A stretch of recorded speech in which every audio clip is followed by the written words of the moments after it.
Long before modern France existed, the land was home to many Celtic tribes known as the Gauls. These tribes lived across forests, mountains, rivers, and open plains. Life was difficult and dangerous because different tribes often fought one another for land, power, and survival. Most people lived simple lives based on farming, hunting, and trade, while tribal leaders protected their communities from enemies and invaders. Even though life was hard, the Gauls built strong communities and developed rich traditions.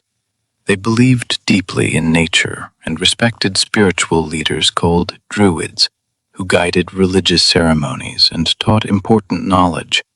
Villages were filled with craftsmen making weapons, pottery, tools, and jewelry, while traders traveled across Europe exchanging goods and stories with distant people. But history was about to change forever. Far to the south, the Roman Empire was becoming stronger every year. Roman armies conquered huge territories across Europe, North Africa, and the Middle East. The Romans wanted more land, more wealth, and greater power. Soon, their attention turned toward Gaul. In the 1st century BC, a brilliant Roman general named Julius Caesar invaded the region. Roman soldiers marched across the countryside with discipline and powerful weapons, while many Gallic tribes tried desperately to resist. Some tribes fought bravely against the Romans, especially under a famous Gallic leader named Vercingetorix. Vercingetorix united many tribes together in an attempt to stop Caesar's invasion. For a moment, it seemed possible that the Gauls might protect their homeland. However, Roman military organization proved too strong. After long and brutal fighting, Caesar defeated Vercingetorix, and Gaul became part of the Roman Empire. At that moment, life in the region began changing completely. The Romans built roads, bridges, aqueducts, cities, and temples across Gaul. Trade expanded rapidly, and Roman law brought new political order to the land.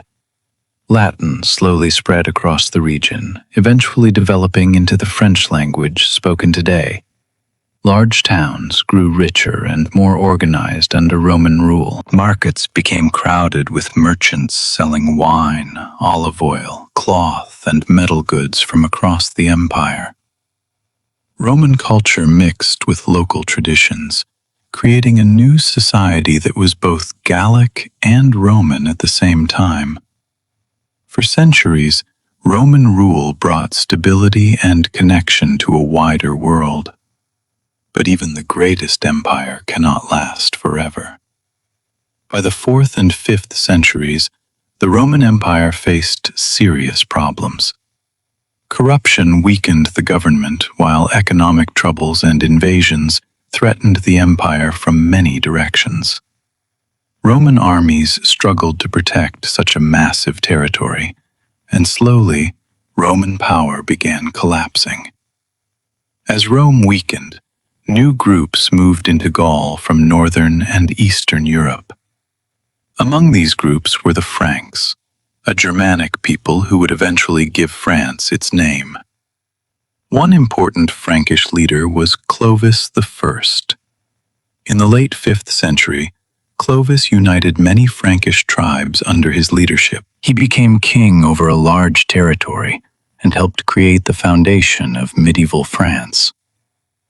Clovis also converted to Christianity, which became an extremely important decision for the future of the kingdom. The alliance between the monarchy and the Christian Church helped strengthen royal power for centuries.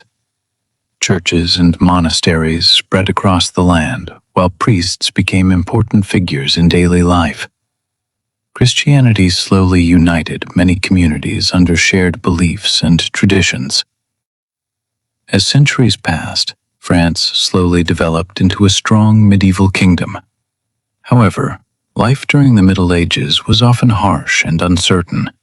Most ordinary people were peasants who worked long hours farming the land for local lords and nobles.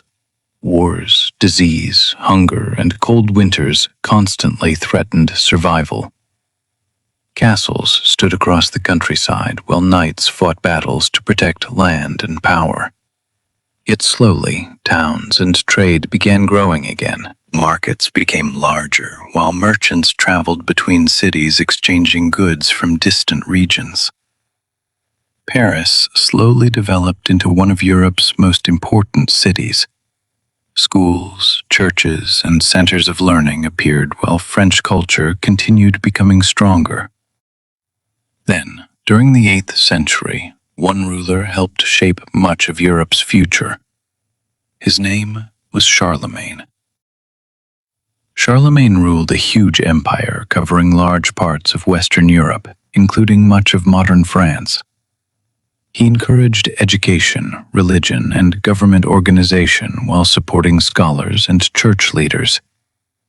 Under his leadership, learning slowly returned to Europe after centuries of instability. Although his empire later divided after his death, France remained one of its most important regions. Over time, French kings became stronger and more powerful. But history was about to bring another terrible challenge. Beginning in the 14th century, France entered a long and destructive conflict with England, known as the 100 Years' War. English kings claimed the French throne, and violent battles spread across the countryside for generations. Villages burned while soldiers marched through fields and towns. Ordinary people suffered terribly from violence, hunger, disease, and heavy taxes. Many French citizens began losing hope as English forces gained important victories. At one point, it seemed possible that France might completely collapse. Then, during one of the darkest moments in French history, an unexpected figure appeared. Her name was Joan of Arc. Joan was a teenage peasant girl from a small village who believed God had chosen her to help save France. At first, many people doubted her because she was young, poor, and inexperienced. Yet Joan possessed extraordinary confidence and determination. Eventually, French leaders allowed her to join the army. Something incredible happened after Joan arrived. Her courage inspired exhausted and defeated French soldiers. Under her leadership, the French won important victories that completely changed the direction of the war. Joan became a symbol of hope for the French people. However, her story ended tragically. She was captured by enemies, put on trial, and executed by burning at the age of only 19. Even after her death, though, her spirit continued inspiring France. Eventually, France pushed English forces out and survived the long conflict. After the war, French kings worked to strengthen royal authority even more.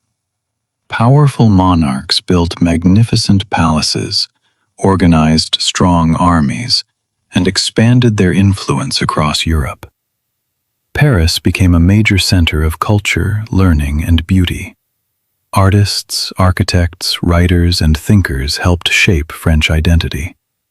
Large cathedrals rose into the sky, while castles and royal palaces demonstrated the growing wealth of the monarchy. Then came one of the most famous rulers in French history, King Louis XIV. Known as the Sun King, Louis XIV ruled France during the 17th century and transformed the monarchy into a symbol of absolute power. He built the Palace of Versailles, one of the most luxurious royal residences ever created. Versailles was filled with gold decorations, enormous gardens, fountains, mirrors, paintings, and beautiful rooms designed to impress visitors from around the world. Nobles lived under the king's watchful control, while France became one of Europe's strongest and richest nations. But behind the beauty and luxury, serious problems were growing quietly. Wars cost enormous amounts of money, while ordinary people struggled under heavy taxes. Poor farmers often lacked food, while wealthy nobles lived in comfort and luxury. Social inequality became more painful every year. At the same time, French philosophers and writers began spreading new ideas. Thinkers such as Voltaire, Rousseau, and Montesquieu questioned absolute monarchy and demanded freedom, equality, and justice. Their ideas inspired many ordinary citizens who were tired of poverty and unfair treatment. Then, in 1789, everything changed forever. The French Revolution began. Crowds filled the streets of Paris, demanding political reform and justice. One of the most famous moments came when revolutionaries stormed the Bastille prison, which symbolized royal authority and oppression. At that moment, France entered a completely new era. The monarchy weakened rapidly, while revolutionary leaders promised liberty, equality, and brotherhood. For many people, it felt like the beginning of a new world where ordinary citizens could finally have rights and freedom. However, the revolution soon became violent and chaotic.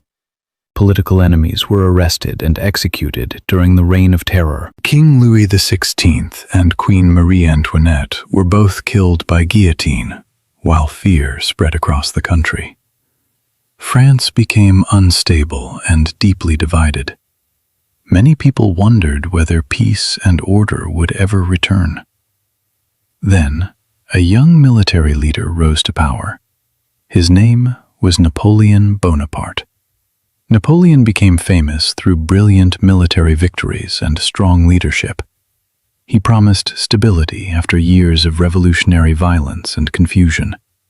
Soon, he crowned himself Emperor of France and built one of the most powerful empires Europe had ever seen. French armies marched across the continent, winning battle after battle.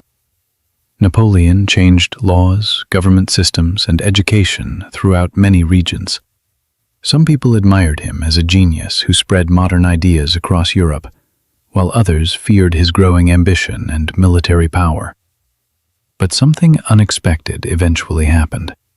Napoleon's endless wars weakened France. His invasion of Russia became a disaster, as freezing weather, hunger, and resistance destroyed much of his army. Finally, in 1815, Napoleon was defeated at the Battle of Waterloo. France once again entered political uncertainty. During the 19th century, kings, emperors, and republics rose and fell as France struggled to find long-term stability. Yet, despite political problems, French culture became even more influential across the world. Paris transformed into one of the world's greatest cities. Wide boulevards, theaters, cafes, museums, and elegant buildings filled the capital. Artists, musicians, writers, and philosophers gathered there to share ideas and creativity. Then, in 1889, another famous symbol appeared, the Eiffel Tower.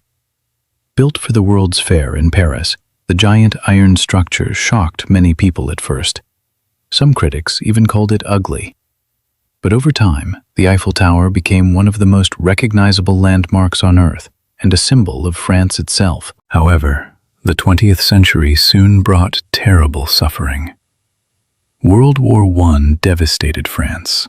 Large parts of the country became battlefields filled with trenches, explosions, mud, and death.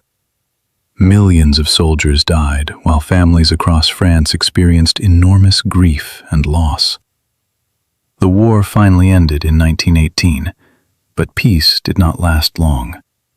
Only 2 decades later, World War II began. In 1940, Nazi Germany invaded France with shocking speed. Paris fell under German occupation, while fear and uncertainty spread across the nation. Yet many French citizens refused to surrender completely. The French resistance secretly fought against Nazi control.